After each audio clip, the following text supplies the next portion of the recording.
The 2016 NBA Finals. Arguably the most embarrassing playoff loss ever.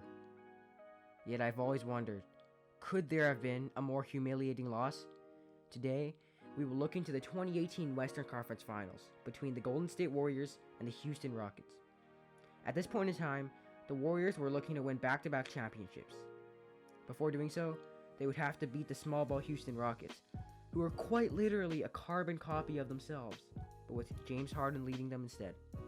If it weren't for an unfortunate injury to Chris Paul in the closing minutes of Game 5, in which Houston actually won, the Rockets really might have prematurely ended a dynasty, featuring the greatest collection of talent in NBA history. This hypothetical loss to the Rockets wouldn't just be a normal loss. It would have been the most embarrassing playoff loss in NBA history. It all started on July 4th, 2016. It was on this date when Kevin Durant announced he would sign with the Golden State Warriors, a top 5 player in the NBA, forming a super team with the team that had just won 73 games the season prior. Kevin Durant's decision ignited an absolute outrage among the fans. It was from this day, July 4th, 2016, when fans began calling Kevin Durant a snake and a cupcake. The fans deemed this move as soft, and so the hate started to build. All the pressure was on Kevin Durant and the Warriors to win every single year as long as they were healthy and on the same team. So then came the 2017 NBA season. The Warriors cruised through the regular season with everyone healthy, notching a league best 67 wins. In the first round, the Warriors effortlessly swept the Portland Trail Blazers en route to the conference semifinals to again sweep the Utah Jazz. The Warriors really faced their real challenge in the Western Conference Finals against the 61-win San Antonio Spurs. The Spurs had just beaten James Harden and the Houston Rockets, where we have a lasting image of an older Manu Ginobili sealing the deal with a block from behind on James Harden's game-winning three-point attempt in a crucial Game 5. Harden would later choke in Game 6 and give the Spurs a bypass to face the Warriors in the West Finals. To put into perspective, the 53-win first-seeded Boston Celtics would have been the 4th seed in the stacked Western Conference. So this Western Conference matchup was essentially this deciding series of who would win. I'm pretty sure we all know what happened. Kawhi goes down in Game 1, and the Warriors win the series in 4. In the NBA Finals versus the Cleveland Cavaliers, the Warriors easily won, giving themselves a 16-1 postseason record and the second championship in 3 years. But this wasn't a surprise to anyone. When Kevin Durant signed with the Golden State Warriors, they were expected to dominate and quote-unquote ruin the league. They had expectations of being the best team of all time. One championship wouldn't be enough just yet. So then came 2018. Injuries plagued them. Steph Curry, Klay Thompson, Kevin Durant, Andre Iguodala, and even Draymond Green all missed time throughout the season. They ended the regular season as the 2nd seed with 58 wins. In front of them in the standings was, you guessed it, the Houston Rockets with this insane 65-17 record. Speaking of the Houston Rockets, they were having the best regular season in franchise history. They had just acquired Chris Paul the offseason prior, and it looked more dominant than ever before. This 2018 Rockets team was the best squad assembled around James Harden thus far. And although most people still picked the Warriors to win, no one dared not to think of Harden and Paul as a legitimate threat to the Golden State Warriors. In the playoffs, Houston beat the Minnesota Timberwolves and the Utah Jazz in the first and second rounds respectively, in 5 games. On the other hand, the Warriors stumbled into a first-round series. It was against the San Antonio Spurs without Kawhi Leonard, whom they had just beat last year. While Curry had just gotten back from injury, they needed to get their chemistry back. Nonetheless, they still beat the Spurs in 5. In the conference semifinals, the Warriors again beat the Utah Jazz in 5 as well. So now the stage was set. The 2 best teams in the league, Steph Curry, Kevin Durant, Klay Thompson, Draymond Green, and the Golden State Warriors versus James Harden, Chris Paul, and the Houston Rockets. Game 1 at Houston.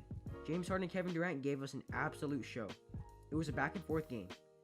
The Houston Rockets get off to an early lead, with Draymond Green picking up a technical foul.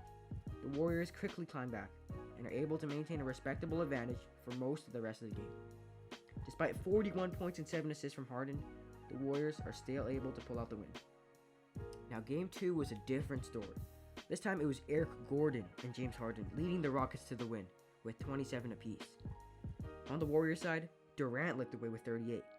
while the second leading scorer was Curry with only 16. Klay and Draymond don't play well and combined for only 14 points, while PJ Tucker and Trevor Ariza combined for 41. The Rockets absolutely dominate, winning convincingly 127-105. Now Game 3 was the complete opposite of Game 2. The Warriors absolutely dominated.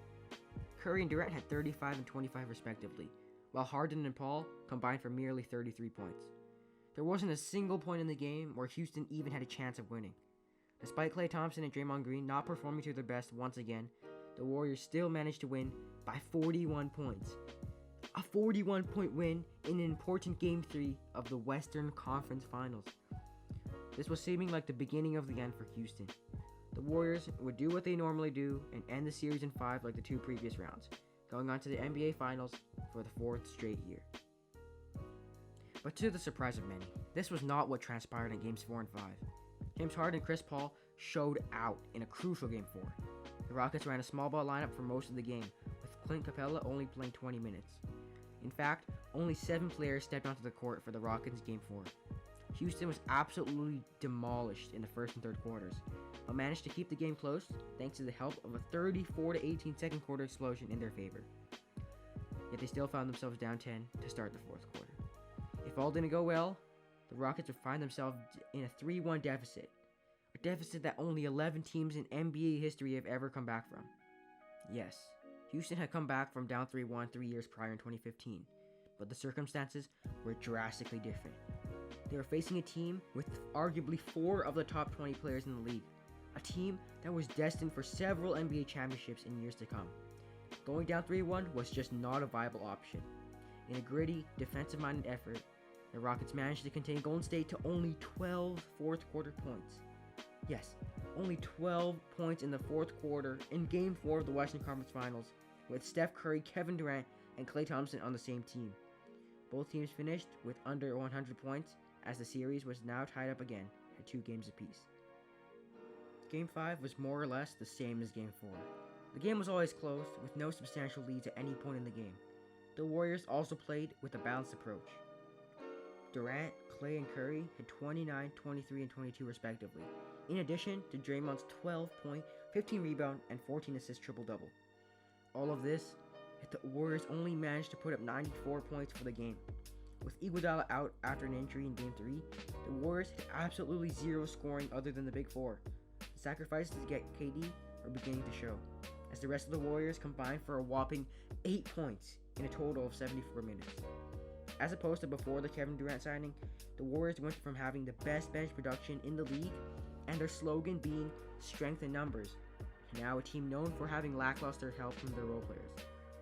The Rockets played really well once again, with no player scoring over 25. In the last minute of the game, with a minute left to play, the Rockets' worst nightmare came true. Chris Paul had the ball with Quinn Cook defending him.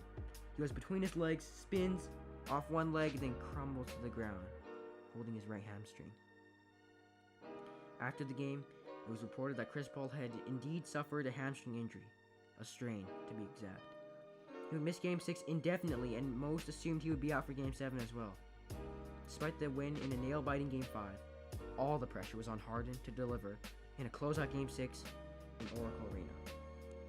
And so the stage was set for the anticipated Game 6. Oracle Arena, Golden State's home floor, packed with 19,596 fans. Curry, Durant, Thompson, Green, and Looney on one side, Harden, Gordon, Ariza, Tucker, and Capella on the other. Chris Paul on the sideline.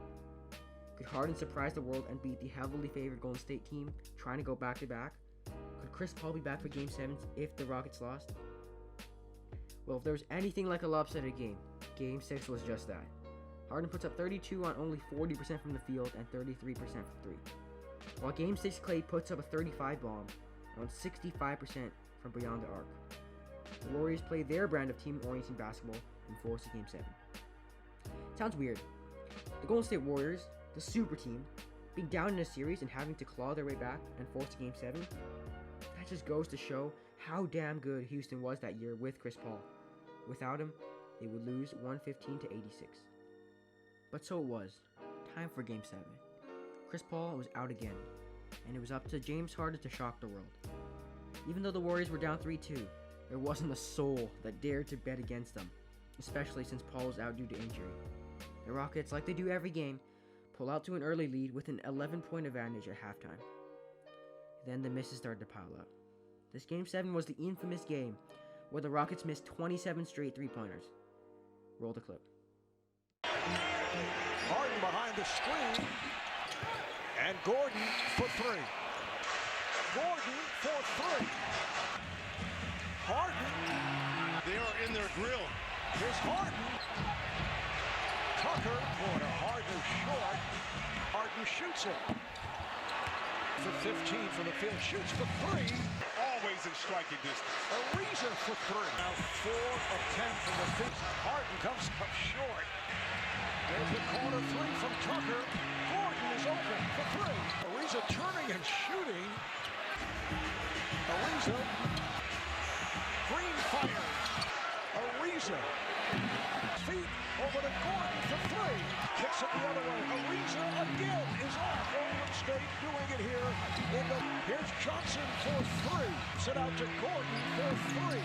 Ariza for three. Gordon on a step-back three per game during the season. It's hardly forced to three. Live by the three, die by the three. That's exactly what happened.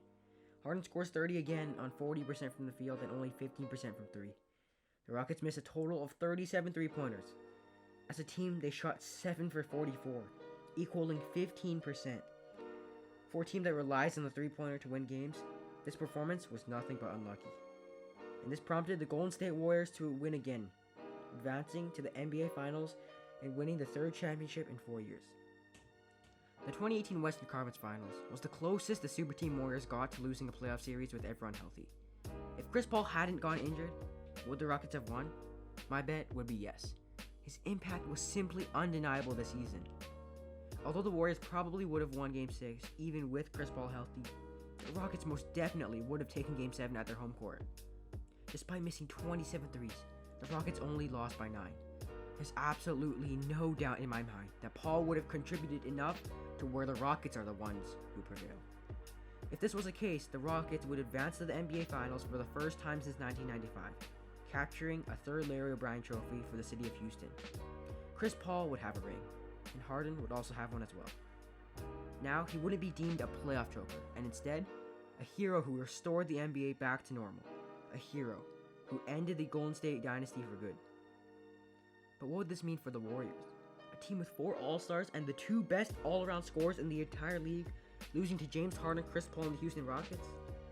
This dynasty, so powerful yet so fragile, was supposed to be